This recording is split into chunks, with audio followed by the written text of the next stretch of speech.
All right, everyone, welcome. It is a great pleasure to start this year's cycle of the VAMP Spring Seminar with hosting Huaping Lu-Adler, who is perhaps one of the best people who I can think of to be ushering in this cycle. And one of the reasons for that is that when we designed VAMP, Vanderbilt Modern Philosophy in the first place, we really wanted to create a forum, a place where we could think about the history of philosophy, not necessarily and not just as the canonical history of philosophy, but also about the historiography of philosophy and the questions that come with reconstructing and writing the history of philosophy.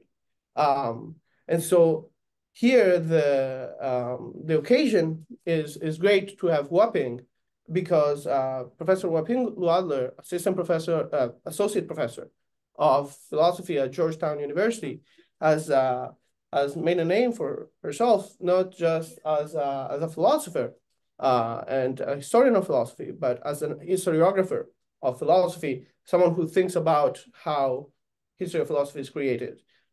She's the author of two wonderful books. I'll recall the second one, that is Kant, Race and Racism, Views from Somewhere. And that came out with Oxford University Press in 2023.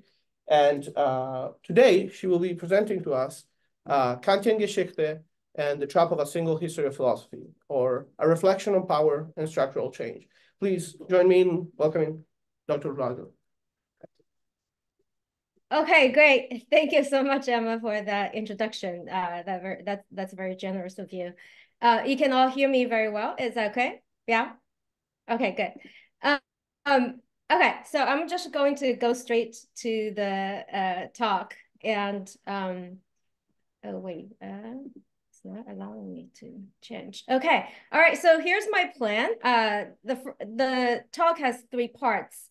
The first part, I'll talk about a ubiquitous assumption in the academy, namely, sorry, I'm going to have to start my timer so I don't go over my time.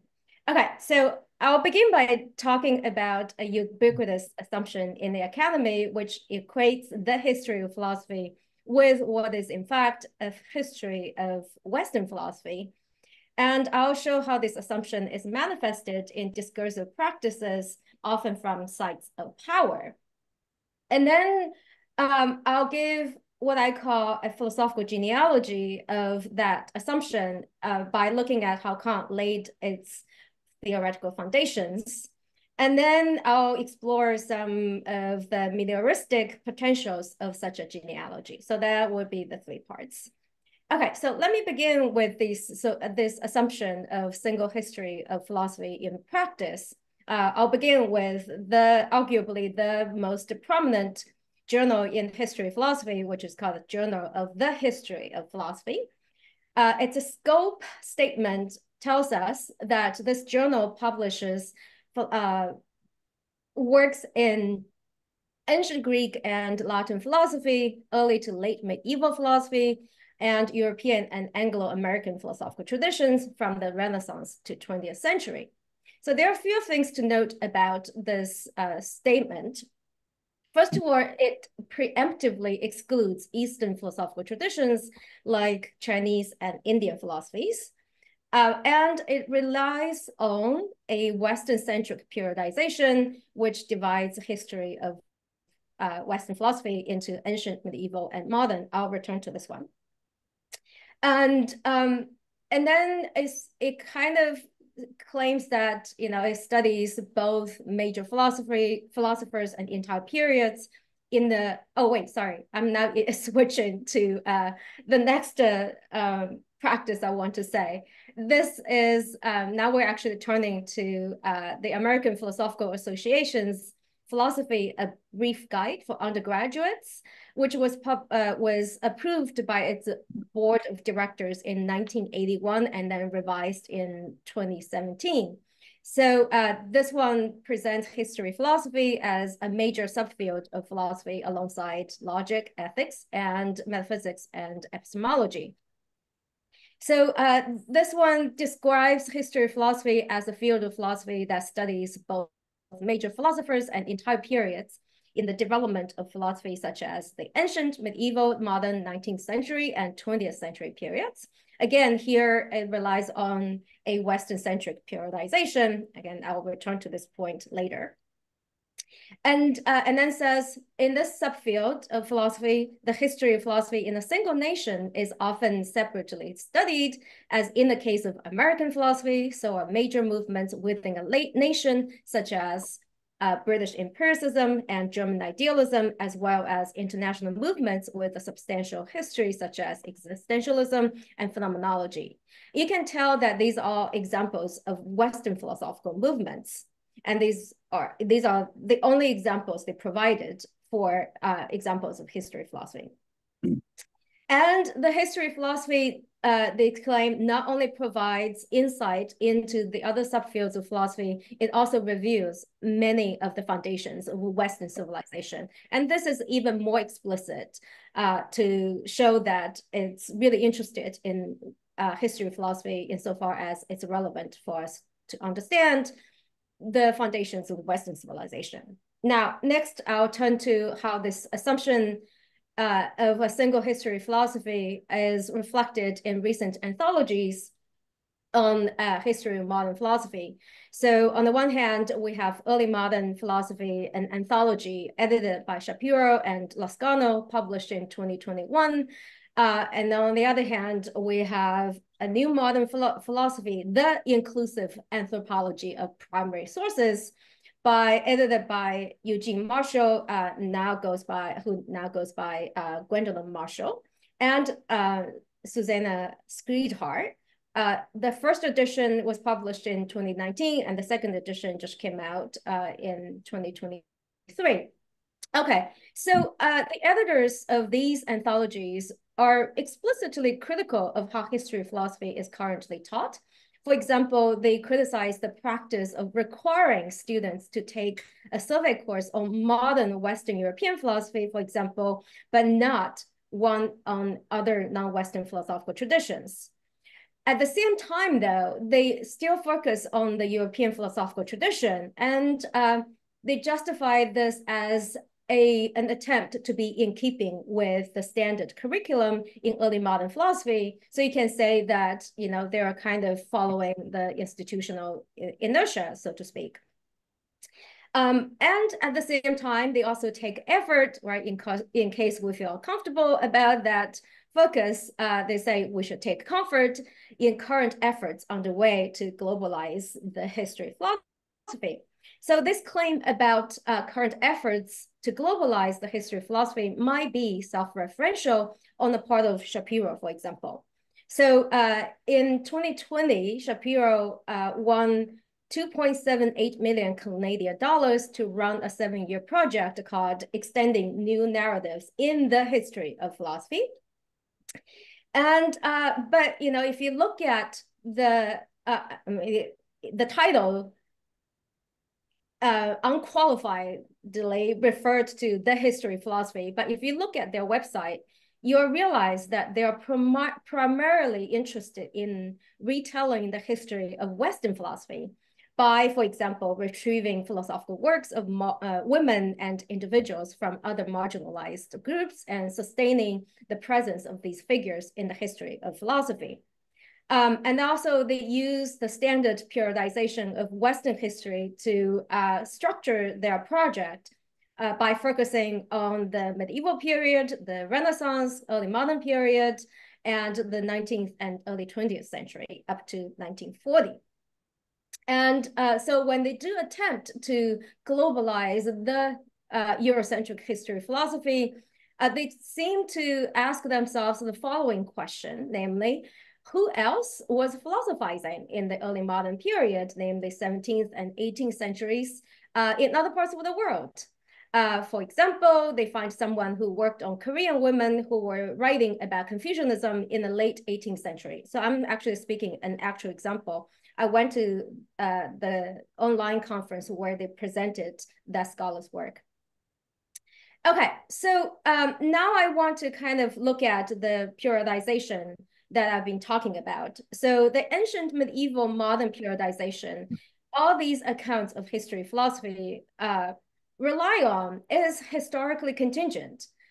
Specifically, it was clearly articulated only in the late 17th century and gained a ground in the 18th century. This is according to the historian William Green, who has done a lot to look at periodization in European and world history. And this historically contingent periodization was also self-consciously Eurocentric. It emerged against the backdrop of colonialism and as such was bound up with self-serving notions of Western exceptionalism, of Western material, moral, and cultural superiority. Again, this is according to Green. It virtually erases non-Western others from the world history, either by placing them, such as Africa, entirely outside history, or by seeing them, such as China, India, and Persia, as stuck in the past. And so in this way, a history of the West became the universal history of humanity. This is not an innocent conflation, but a calculated conclusion, as historians who study the origin of this periodization would tell us. Okay, and yet, in spite of the problematic origin and nature of this periodization, it has gripped Western academy like a straitjacket through institutionalized enforcement mechanisms, including how we staff departments, educate students, publish professional journals, define and defend professional turfs, and so on and so forth. In this way, it pervades our habits of mind and exerts formidable, often subliminal influence on our scholarly practices. And it is recalcitrant in the sense that it is sustained by powerful vested interests as well as by sheer inertia. Okay, so at this point, I want to pause to ask the historians of Western philosophy. Now that you've heard me talking about the history, the brief history of this periodization that undergrounds your projects, do you still want to be in keeping with the standard curriculum in early modern philosophy, thereby maintain the institutional inertia? So I'm asking this question once. I'll come back to it later because things actually get worse. Okay, so now I turn to my second part. I'll talk about how Kant laid theoretical foundations for this exclusionary Western-centric history of philosophy as we practice it now. Okay, so according to Peter Park, who wrote this groundbreaking book called Africa, Asia, and the History of Philosophy, Racism in the Formation of the Philosophical Canon, 1780 through 1830. There was a debate through late 18th century about where in the East or the Orient did philosophy originate. Was it in India or in Egypt? So for much of the 18th century, presumably, the debate was not even about whether philosophy originated in the East or the West. Rather, there was this assumption that it originated in the East. The debate was rather about which part of the East it came from. And this question was often treated as an empirical question to be settled on the basis of historical records. And the operative notion of philosophizing in this debate is simply a matter of pursuit of wisdom to the benefit of individuals, and of society. This is according to Johann Brugger, one of the most influential historians of philosophy at the time. And methodologically speaking, it was often eclectic and actually self-consciously eclectic because they were anti-sectarian. And they are also not preoccupied with system building. And as Brugger puts it, this kind of history of philosophy is a descriptive narrative as a history of doctrine, for example, it lays open the origin of opinions, the changes which they have undergone, and also as history of men, it relates the principal incidents in the lives of the more eminent philosophers, remarks particularly those circumstances in their character or situation which may be supposed to have influenced their opinions, and so on and so forth. And overall, that kind of narrative project was comprehensive, inclusive, pluralistic, and relational, and talks about how philosophical traditions such as Jewish, Persian, Egyptian, and Ethiopian philosophies cross-pollinated and developed according to their own circumstances. Now let's kind of enter Kant and the kind of conceptual moves Kant would make to intervene in this debate about the origin of history philosophy. And the first thing to note here is Kant's distinction between empirical historia and rational or philosophical Geschichte, two notions of history. And this distinction is extremely important to Kant. And it's original as far as he could tell. It was self-consciously original. So on the one hand, historia simply is a presentation of things as they are. Again, it's descriptive. On the other hand, Geschichte is a presentation of things as they ought to be, a priori, according to an idea or principle of reason. So it's a normative project. And in terms of this distinction between historia and Geschichte of Geschichte, Kant also draws a distinction between a mere historia and a proper Geschichte of philosophy. A mere historia is historical for Kant, which means empirical, a merely empirical presentation of philosophy that recounts how philosophizing has been done hitherto and in what chronological order. By contrast, a philosophizing history of philosophy traces the development of human reason as driven by reason's own theoretical and practical needs, namely reason's need to understand the world theoretically and to become practically free in relation to it. So this kind of Geschichte of philosophy, Kant argues, is possible not historically or empirically, but rationally, namely a priori. And so at this point, Kant also, another thing that's important here is that the Kantian historian of philosopher takes this teleological standpoint. A Geschichte of philosophy or Kantian Geschichte of philosophy is at bottom a teleologically oriented history of human reason. In other words, it shows how reason develops propulsively like an animal body in accordance with a single supreme and inner end. And individual philosophers such as a Locke or a Leibniz are the means by which reason realizes its end. And these individuals must be rational agents who meet four conditions according to Kant. First, they must have the cognitive wherewithal for systematization, which entails the ability to think in abstracto, according to Kant. Next, they must have the ability to set objective ends from the standpoint of humanity as such. Again, this entails the ability to think in abstracto. And the third condition is that they lived under the social-political conditions that enabled free thinking and communication.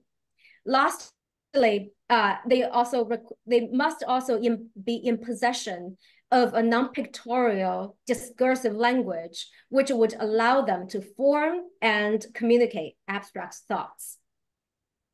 So this account of the conditions under which individuals can serve as a means for the history of philosophy to unfold itself over time raises an inevitable question, which is who can, in principle, play such an agential role? Here we can enter Kant's, what I call Kant's racist Orientalist worldview.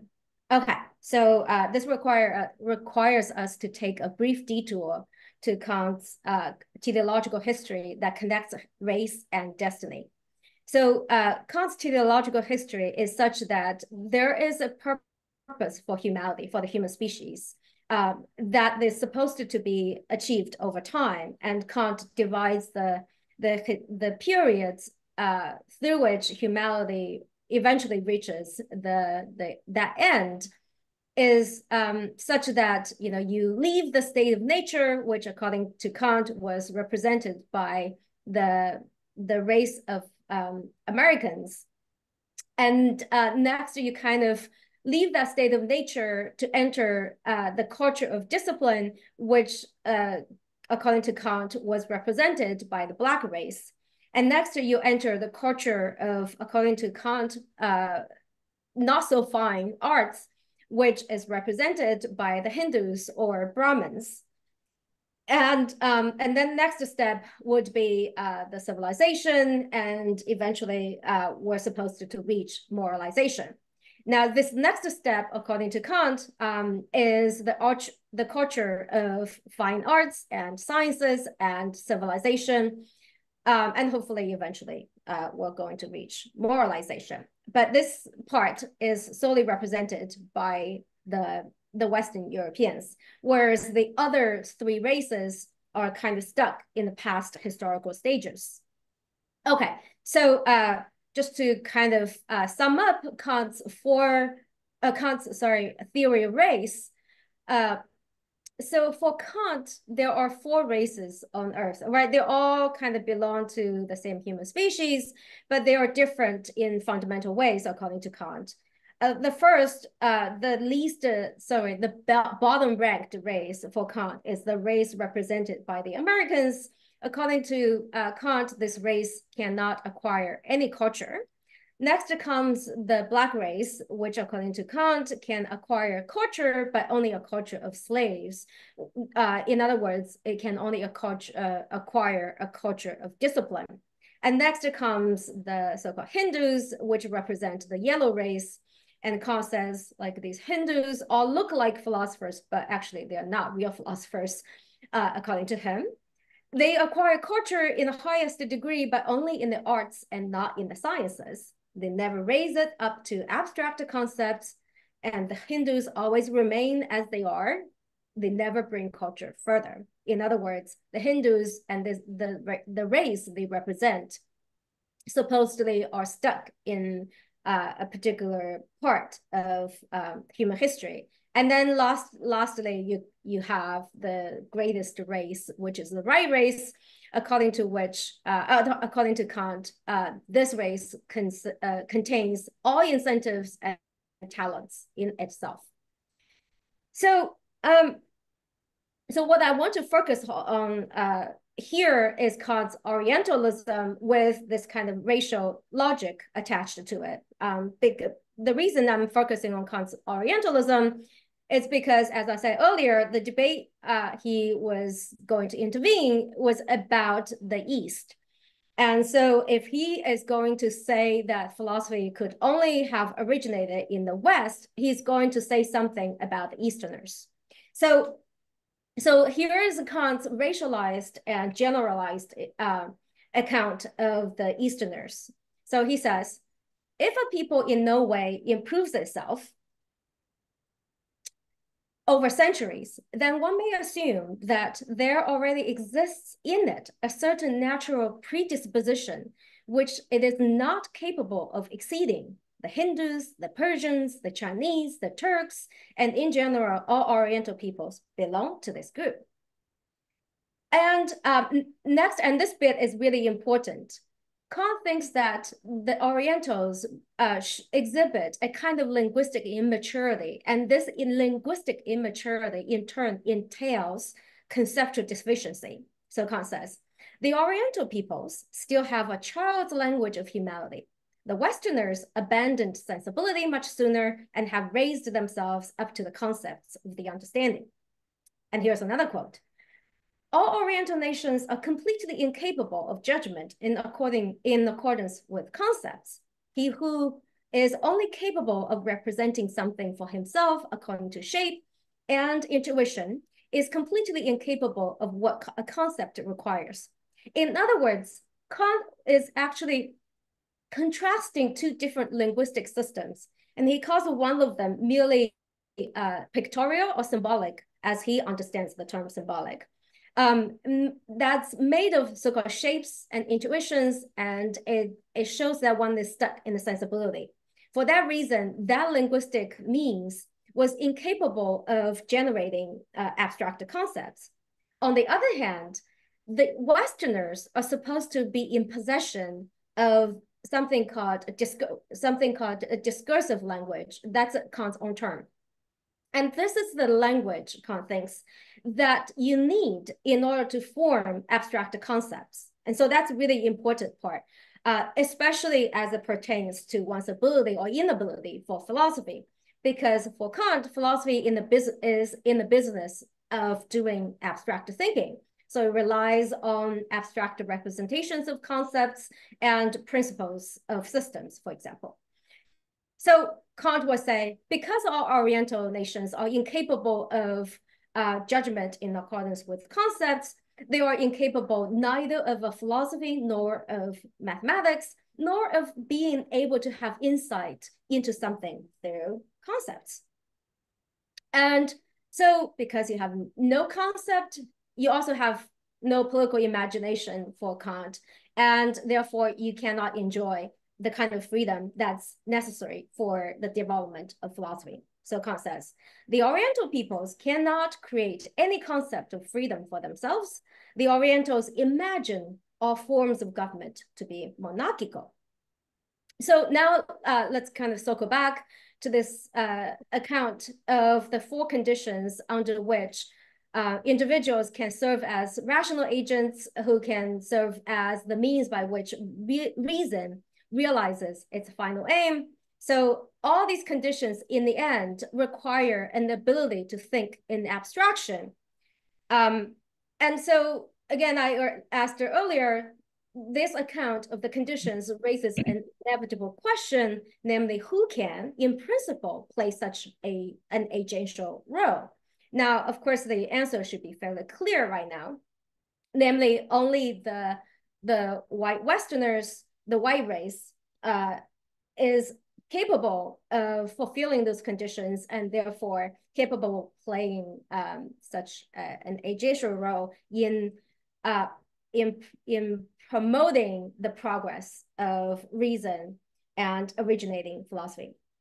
Okay, so this is a Kant's conclusion as regards the origin of true philosophy. So this is how he is transforming an ongoing debate. And so he articulated, he summarized, or not he himself, but the conclusion is summarized in the so-called Yeshe logic, which was published in 1800 under Kant's name and with Kant's legal authorization. So this conclusion goes like this. We can now pass judgment on the question with which people we must date the beginning of philosophizing. On the one hand, among all peoples then, the Greeks first began to philosophize, for they first attempted to cultivate cognitions of reason in abstracto. On the other hand, the other peoples always sought to make concepts understandable only through images in concreto. Peoples like the Chinese and some Indians do not seek to investigate the nature of things in accordance with concepts and rules in abstracto. So here we have the beginning of a myth. So this myth was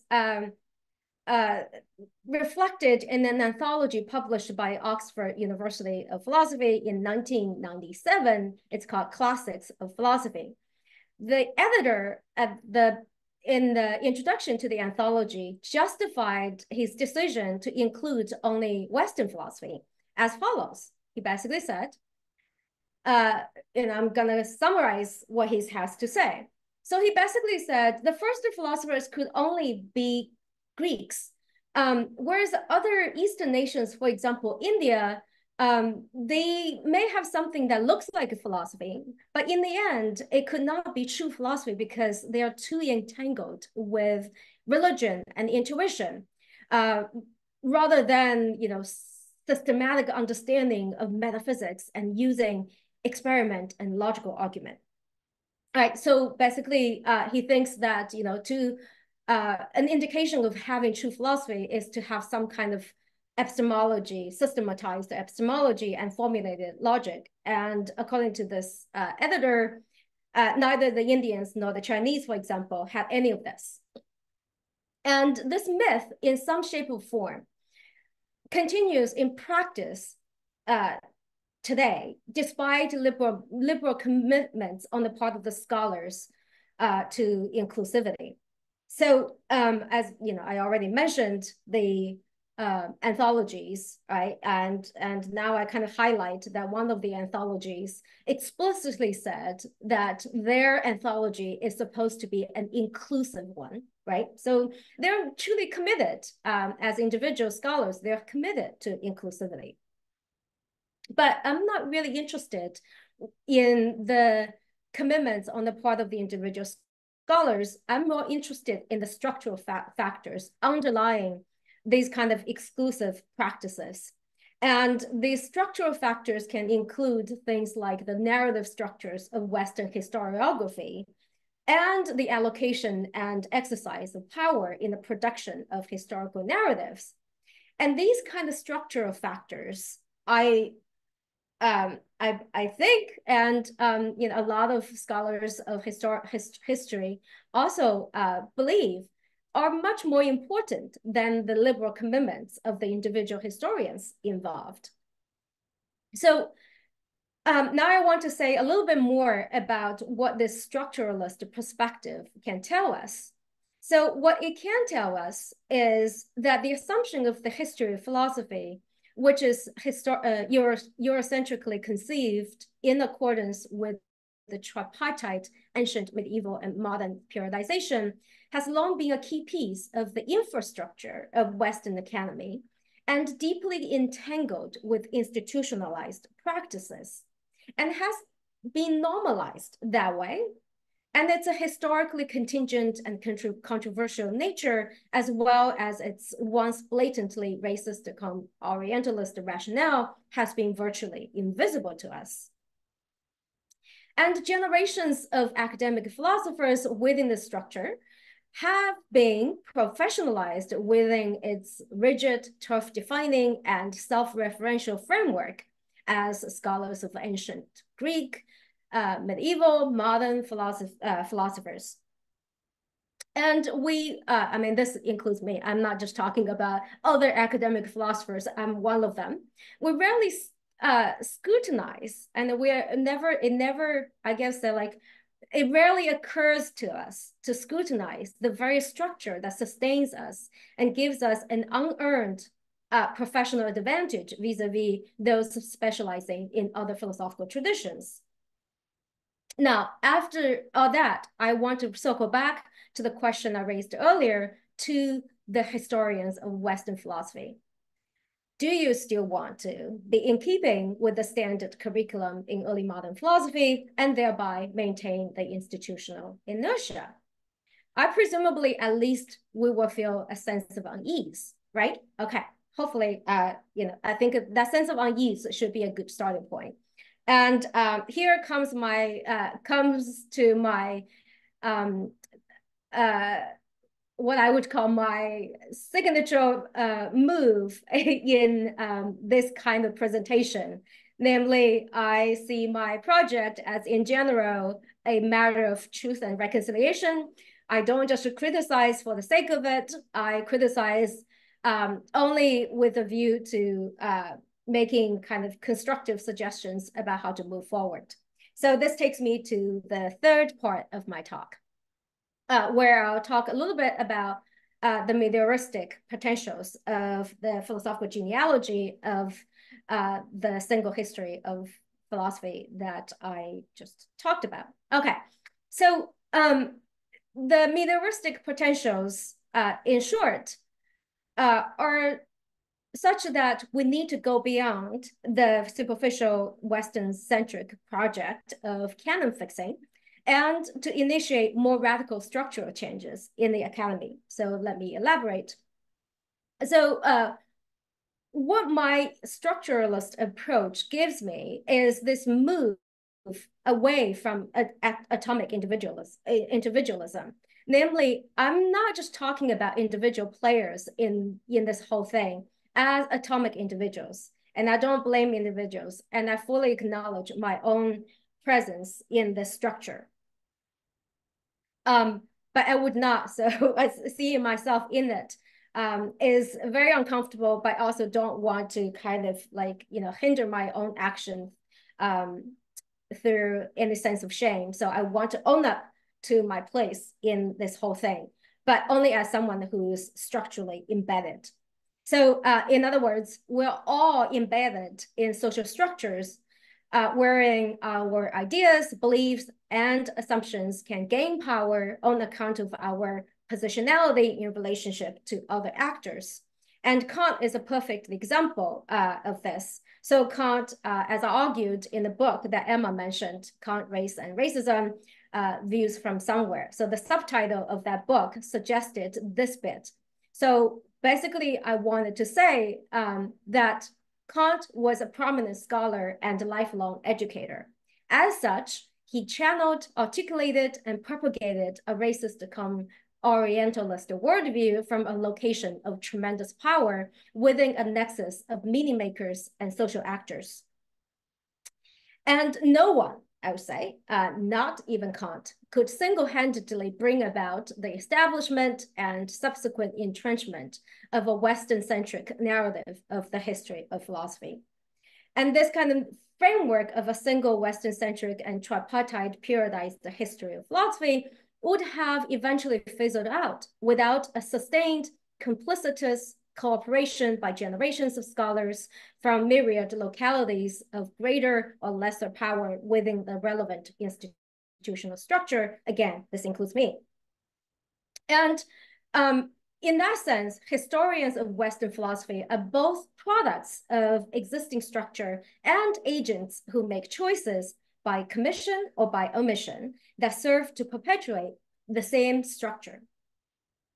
Specifically, as educators, we perpetuate the same structure when we teach a required survey course in modern European philosophy, for example, without reflecting critically with colleagues or students on whether such a requirement is warranted.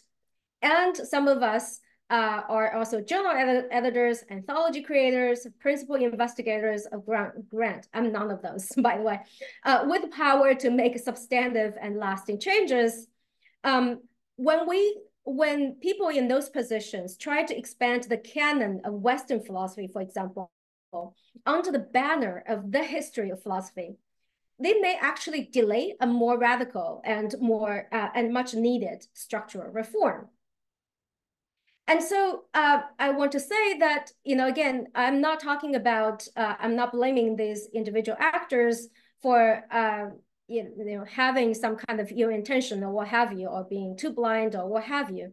All I want to say here is that if Kant knowingly excluded non-Western philosophical traditions from the history of philosophy, historians of Western philosophy may inadvertently contribute to such exclusion by means of certain institutionally embedded practices.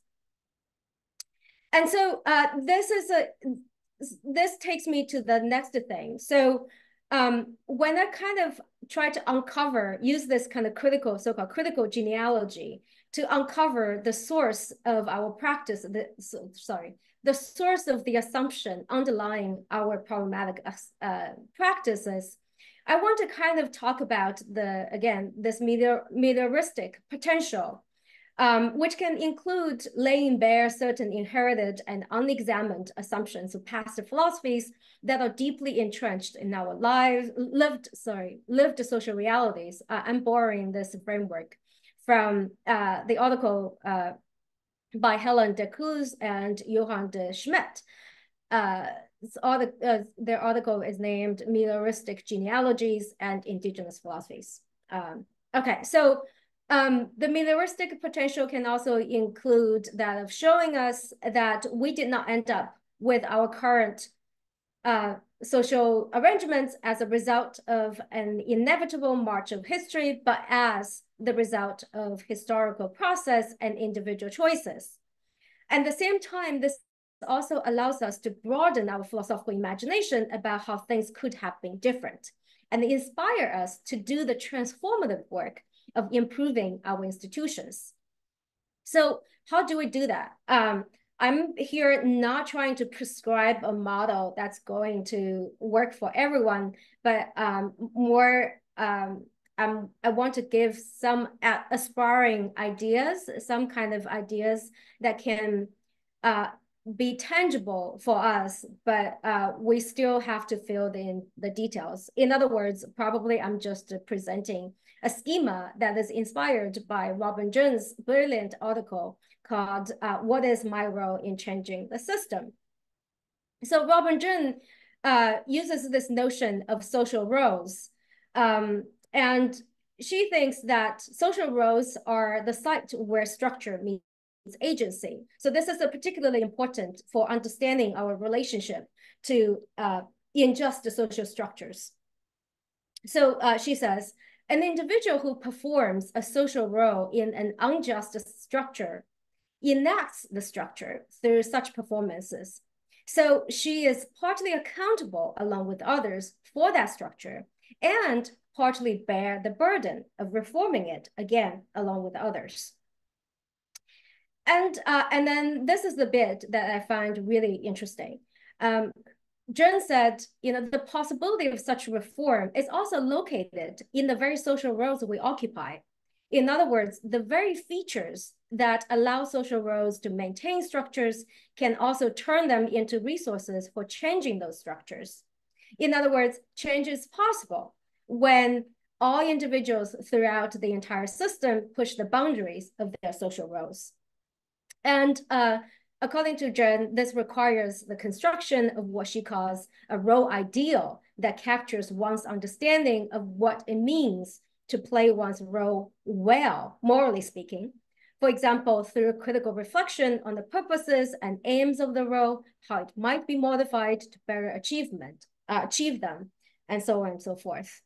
And Zheng gave an example of what a teacher can do. And she said, it is simply part of being a good teacher to ask, what course offerings are we missing?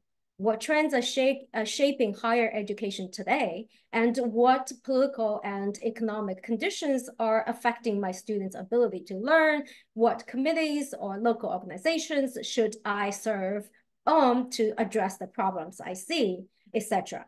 It is precisely by asking those questions, Zheng says, that one pushes the boundaries of one's role and thereby contributes to structural transformation. So now I'll adapt this model of social change to the task at hand here, the challenge at hand here, namely how we should navigate an unjust academic practice, unjust academic structure without perpetuating it. So I'll just look at the curriculum in history of philosophy. So the standard history curriculum, as I have known them in this country, goes as follows. So basically, the survey courses on ancient philosophy and early modern philosophy are required to gain basic knowledge of the history of philosophy, even though those survey courses in general are about ancient Greek philosophy and early modern European philosophy. But students need to kind of study those Western philosophical traditions in order to gain basic knowledge of the history of philosophy. At the same time, courses on histories of non-Western philosophies are at best offered as electives that don't count toward the history requirements. And so she who dutifully teaches one of those required courses thereby serves to enact and maintain this unjust structural arrangement. That includes me. I teach history of modern philosophy regularly. And so she is, for that reason, partly, along with others, accountable for the structure and partly bears the burden to reform it.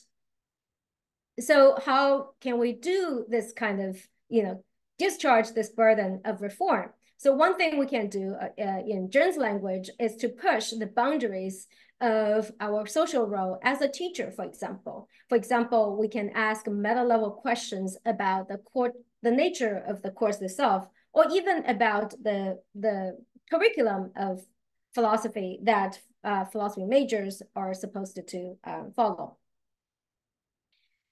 So this teacher can also empower and encourage her students to demand a more inclusive curriculum, not just from faculty members, but from the administrations at the university, for example. And here, the location in the power structure also matters. In other words, the greater power you have, the greater amount of responsibility you also have. And so this applies to those who edit leading journals in the field, those who manage grants with transformative potentials, and those who produce anthologies, and so on and so forth. And at the very least, I say here, to reflect the title of my talk, we should at least begin with a more precise naming of what we do. For example, we should call, I should call what I do as 17th, 18th century Western philosophy instead of just early modern philosophy. And this is not just a slight change of words, but given what I've said in this talk, this is to signal the desire to subvert an entrenched structure. Okay, that's it. Thank you so much.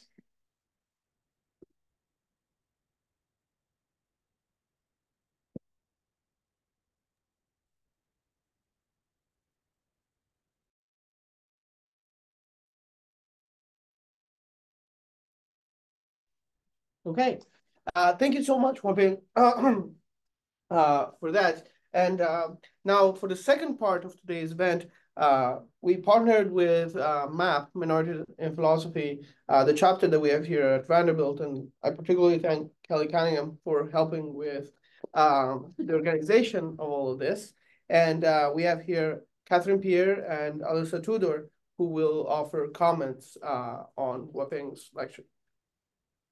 I'll be quick just because I have to teach soon. So I won't say as much as I usually would, but I was interested that the focus of this was the history of philosophy, just because I've been seeing more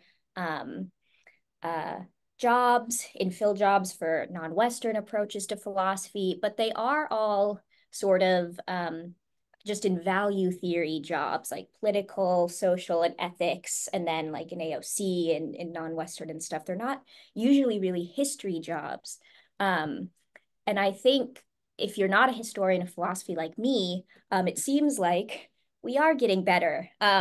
We're making these jobs. We have like courses in non-Western philosophy. But during this talk, I was thinking here at Vanderbilt, we have non-Western classes, but they'll be like intro to Asian philosophy or advanced Asian philosophy. And they're probably taught historically, but they're not in like the historical curriculum. So I was wondering if you think that history of philosophy is sort of unique when dealing with these kinds of problems, or if you think that this is a problem for philosophy as a whole, and this historical approach also reveals ways that philosophy at large is not doing as much as we think we are, even though there are a lot of administrators who are pro-diversity and inclusion in the humanities and that kind of thing. So yeah, I was just curious about what you think about the subfield of history of philosophy compared to philosophy as a whole, and those efforts and what the connection is.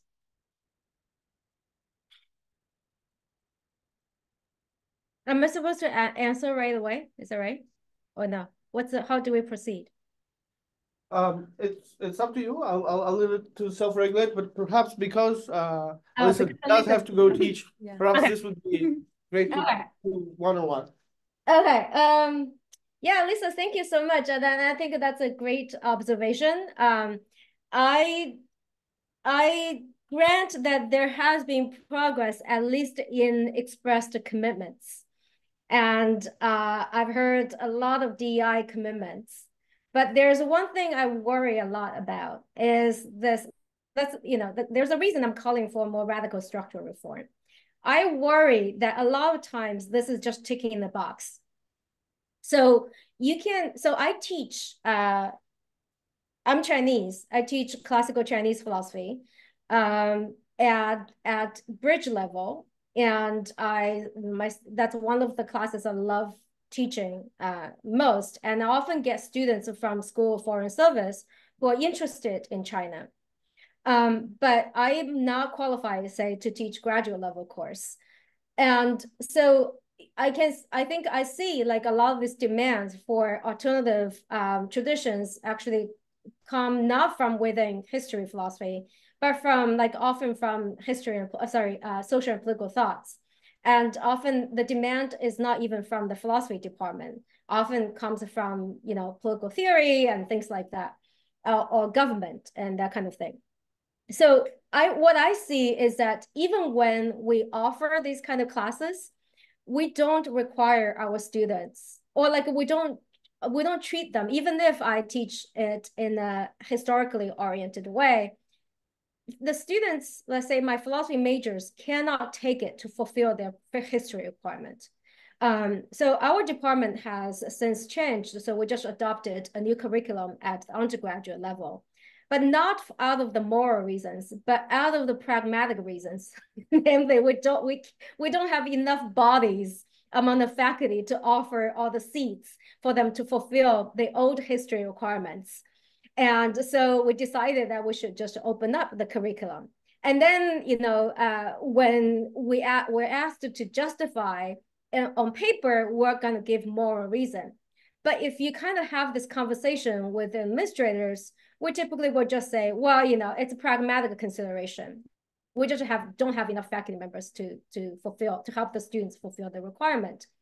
And I think the problem is much larger, right? Unless you change the curriculum, unless you change how we weigh the so-called the prestige of a particular sub-discipline, right? So if you're, say, I'm a Kant scholar, right? And people are kind of like, "Ooh, you're a Kant scholar." But if I tell people I do a classical Chinese philosophy, oh, okay, that's interesting.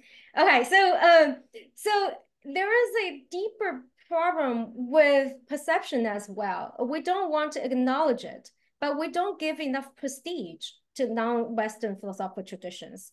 We don't see them as proper history. I have this kind of conversation with people all the time. And sometimes people, when they want to be kind of frank with me, and they kind of would sheepishly say, well, but don't you think that, our philosophical tradition, namely the Western philosophical tradition, is a lot better? They'll say there are all these other non-Western philosophical traditions out there, but in the end, the Western stuff is the real stuff. Look, we got logic, we got epistemology and things like that. Lisa, you brought up how when they do try to hire somebody from non-Western traditions, they're looking at value theory, right? And so it's this perception that the Easterners only do ethics, but that's just a matter of out of kind of course ignorance about what the Eastern philosophy is really about. Yeah, I think I'm not sure I'm answering your question, but I do think that the problem is huge. I don't think it's just history philosophy. History philosophy is embedded in philosophy department as a whole. And so these kind of conversations, of course, right now, I just want historians themselves or ourselves to talk about this. And then we as informed historians would then, go to the department meetings and say look, we need to hire a little bit differently, and not just by ticking, not just to tick the diversity box, but also we need to fundamentally change the curriculum. So, yeah. Thank you. Wonderful. So thank you so much, Dr. Lu-Adler, for taking the time to be with us today and for providing this really illuminating and compelling, I think, argument and analysis. And so because your presentation was so thorough and thoughtful and helpful, I'm going to skip my summary of it. I'm sure I could not have put it in better words than you already have yourself. But I will just briefly revisit some of Dr. Lu-Adler's comments on, this all-important question of where we go from here. So after highlighting, what are really crucial features in Kant's metaphilosophical theory, Dr. Lu-Adler concludes her paper with some suggestions about how to conceive of the task that lies before us, before historians of philosophy today specifically. And she suggests that it is important to understand the structural factors in the production of these historical narratives so that we can also understand our place or our role within the structure. That role is formed and produced by the corrosive powers of the predetermined structure and is also precisely situated to ensure the perpetuation of said structure. Lu-Adler endorses Robin Jung's role ideal model of individual responsibility for structural injustice, which allows individuals to gain insight into where the unjust structures make contact with an individual person's agency. Naming the concrete practices within a role that enacts the structure makes immediately apparent the site of the problem, writes Jung. It also illuminates concrete practices that exist within an individual's sphere of influence and which she can change herself. And in light of this knowledge, agents are empowered to posit a substantive role ideal, which will help the agent to understand what it would mean for her to be playing her role well. From here, the particular agent is left with a map of how to move from her current reality to the ideal vision of her work. And so equipped with this understanding of the present injustice as structural in form and our roles within the structure, Lu-Adler suggests that faculty need to reflect on the ways in which course offerings and core requirements in philosophy departments across the country can be reformed in light of their role ideal. It is no doubt important for philosophers whose role is partly constituted by their position as a teacher to work with students and fellow faculty members to begin thinking about how to advocate for curriculum reform, as Lu-Adler states. A concern with this picture that Lu-Adler herself identifies is that these calls to action are often taken up by passionate, lower-level faculty members who are already vulnerable to job insecurity. Outwardly advocating and campaigning for such a push towards reform could further threaten said faculty members standing at the university. And so therefore, it seems as though individuals with more job security would have more responsibility to advocate for the necessary changes to right the historical wrongs within the discipline, its trainings, and its own understanding of itself. And so a question that Lu-Adler's enlightening piece leaves me with is whether, as part of our stipulated role ideal, we should also be including a broader system ideal. And so I think that my question is motivated by the intuition that part of the role ideal's very definition, or perhaps just a necessary condition for its existence, is that the role is instantiated within a system that is hospitable to its existence. For we may find that it is impossible to even articulate, let alone realize, a role ideal in a non-ideal system, or to borrow a phrase from Adorno, that it is impossible to live rightly in a wrong world. Here, I'm thinking in part about Jung's reflection that a change within the system is very different from a change of the system itself. And so it may be the case that this is a question for Jung and not for Dr. Lu-Adler, or not one at least that she has to answer herself. And so what does one do when the system ideal in mind is inaccessible? And again, perhaps my question is in part due to a misunderstanding on the process of stipulating and describing a role ideal, and that maybe the role ideal is just the first step in a series of identifiable changes in the university's ecosystem. So this is really a question about maybe the ordering of these stipulated ideals, or maybe the idea of linear progression is inappropriate here, and that it's more a process of reflective equilibrium between the two ideals. So thank you again so much for your talk and for the opportunity to reflect on these really important questions.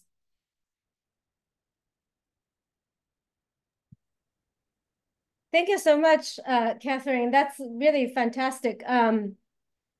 I love your notion of system ideal. I need to think a little bit more about how to articulate the system ideal. I have to admit that at this point,